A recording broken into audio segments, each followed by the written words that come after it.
Well, hello there. Good morning, good afternoon, good whatever time of day you're watching this. Thank you for doing so. I'm Nelson, the founder of 360 Degree Ministries, where the love of Christ must come full circle. And this week we are continuing our unit on rebellion. So, what we've done so far in rebellion is we defined what rebellion was, kind of introduced the unit. And then in the second session, we talked about what rebellion looks like as it pertains to rebellion against God and using that golden calf example from Exodus. And then in the last session, we talked about the fruit of rebellion, kind of from a more kind of a practical perspective. And I kind of want to springboard on that because the central message from last week was when rebellion persists, something must be destroyed. And in a best case scenario, if you will, the rebellion itself is destroyed. And kind of this week, I want to talk about rebellion as it pertains to the family. And I want to do a little bit something. I want to do a little bit something else and talking about kind of a bonus piece on rebellion. This ain't the last session. We'll kind of wrap it up the next session of the unit. But just in talking about the family, because rebellion can destroy families, and the Bible was actually pretty strict about rebellion. I mean, you think about the examples of God wanting to blot out the Israelites, but let's talk about a very specific law in regard to rebellion in the family. Let's go to Deuteronomy chapter 21 as I diversify my portfolio and go to the Old Testament more, because that's the thing. The Old Testament here too. So let me just read, going to be Deuteronomy chapter 21, starting at verse 18. And that scripture is as follows. If a man has a stubborn and rebellious son who will not obey the voice of his father or the voice of his mother, though they discipline him, will not listen to him, then his father and his mother shall take hold of him and bring him out to the elders of his city at the gate of the place where he lives. And they shall say to the elders of his city, this our son is stubborn and rebellious. He will not obey our voice. He is a glutton and a drunkard. And all the men of the city shall stone him to death with stones. So you shall purge the evil from your midst, and all Israel shall hear and fear. So what I wanted to do with this is think about this. First of all, this is harsh. I'm glad we not stoning undisciplined, unruly kids now, because if for no other reason Christ fulfilled the law. So we ain't got to stone. We ain't got to take this route. We ain't got to take this route. I'm gonna kind of get to that in a minute. But it's kind of funny that they mentioned specifically a glutton and a drunkard, and that's partially because of the culture of the time. That was usually the kind of errant spirits that people fell into. They abused substances. But what I really want us to really consider here is that rebellion almost invariably comes out of a place of, I want to do this, but you're telling me no. For right or for wrong, rebellion always comes from the place of, I want to do this, but you're telling me no.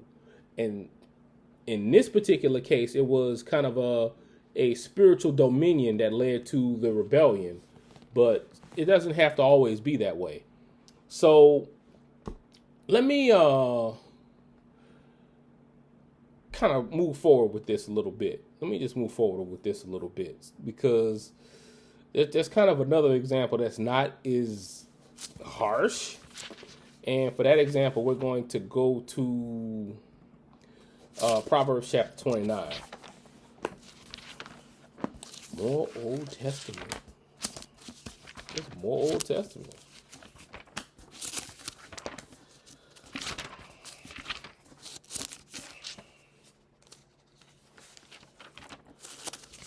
I'm almost there, I swear. And the scripture is as follows. The rod and reproof give wisdom, but a child left to himself brings shame to his mother. When the wicked increase, transgression increases, but the righteous will look upon their downfall. Discipline your son, and he will give you rest. He will give delight to your heart. So what is this? This is an example of how to snuff out rebellion, because usually the rebellious have to encounter discipline. But I am personally of the belief of that the discipline should never be given without perspective. God didn't give discipline without perspective. Even if you want to go into the Romans 1 piece saying God has made himself plain, we are supposed to understand precisely why God disciplines us. And according to where we are in our spiritual walk, God may explain this more or less directly. Like to a babe, he gotta walk a babe through that. But somebody going through a later phase in their spiritual walk, well, I'm God, and you should know me by now. What you doing this for? So you know who I am. You know what I'm about. Like, you supposed to be following me. What you following this for? Don't follow this over here. Don't even do that. Don't even do that. So watch this here. When we talk about the passage, we talk about this family piece where if the authority in the house is the parent has to discipline the child to get the child out of the rebellious spirit, because that's just the thing children are gonna do. Now watch this here.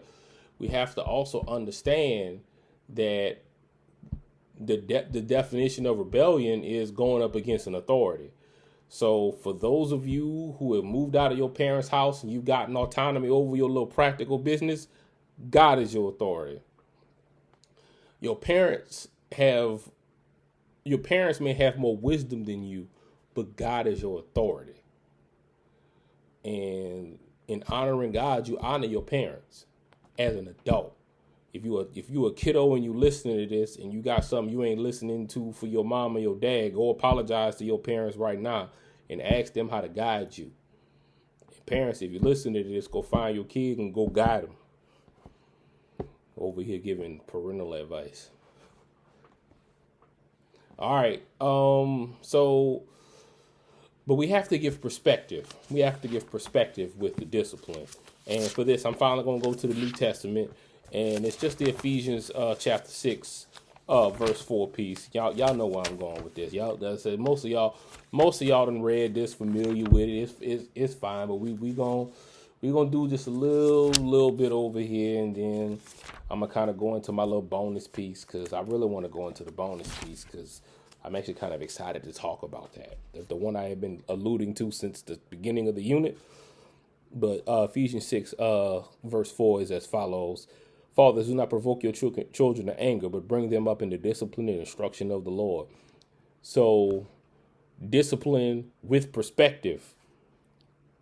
Bring them up in the discipline and instruction of who? The Lord. Not your standard, God's standard. Because God not just gonna do something to try to establish dominion. He already God. What we got to do to establish dominion? He got the dominion already. So what we even talking about with that? So if you do it in God's perspective and you recognize that you have the dominion in your house, you ain't got to do stuff to establish dominion. I'm sure there are parents all over the world rolling their eyes at this. Okay. So put the Bible down for a minute. So we talked about discipline without perspective, right? Without perspective, without the godly standard. Well, watch this here. Maybe, just maybe, sometimes rebellion is not so bad. Now watch this here. I talked about the godly perspective, the God standard. But what if your authority was genuinely not following that standard? Well, maybe you want to get out from under that. So, my primary example is Iceland, and just doing a little research today. And for those of you who want to look at that, want to see that research, if you're getting this over the email blast list, come contact me. For the rest of you, I'll make that a Patreon perk. So become a patron. Any tier, you can get these links, and we can talk about it. We can talk about this a little bit more, kind of this perspective, this little bonus piece. But the people of Iceland, rebelled against their government a couple of times. We found out about the economic piece from like 6 or 7 years ago, but in doing my research, I found out that that the people overthrowing their government is a recurring thing, because they getting the government get in place, and they said the government get in place, and there's just some genuine reprobate behavior here, and it's just there's reprobate behavior, there's chauvinistic behavior, and just and then the abuse of resources and oligarchy, and it's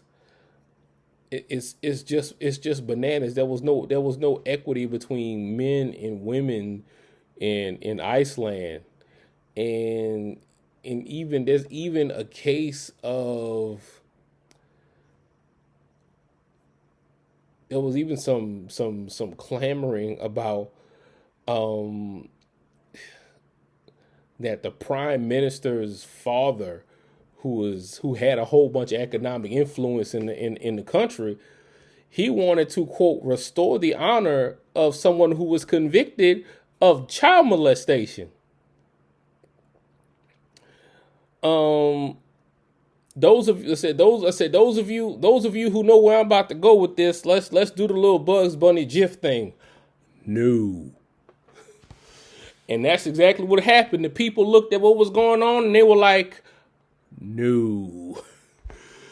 And sometimes when your authority is genuinely reprobate and they know selling the prayers and the heart is hardened, and you know in your heart of hearts that God said, this don't look like me, get rid of it. Because that happens sometimes. This don't look like me, get rid of it. I mean, it just like we talked about in the generational curses unit, sometimes there's an internal rebellion. Ooh, yeah, that's an internal rebellion.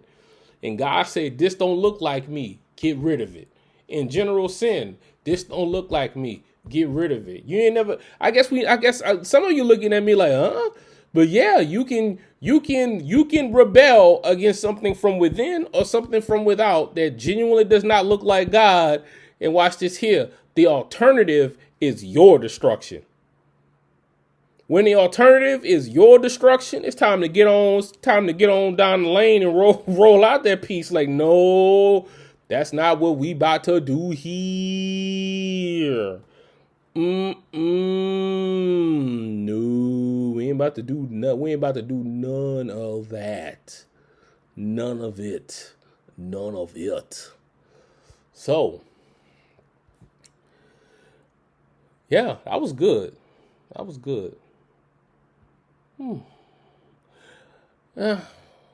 think I just kind of changed my mind.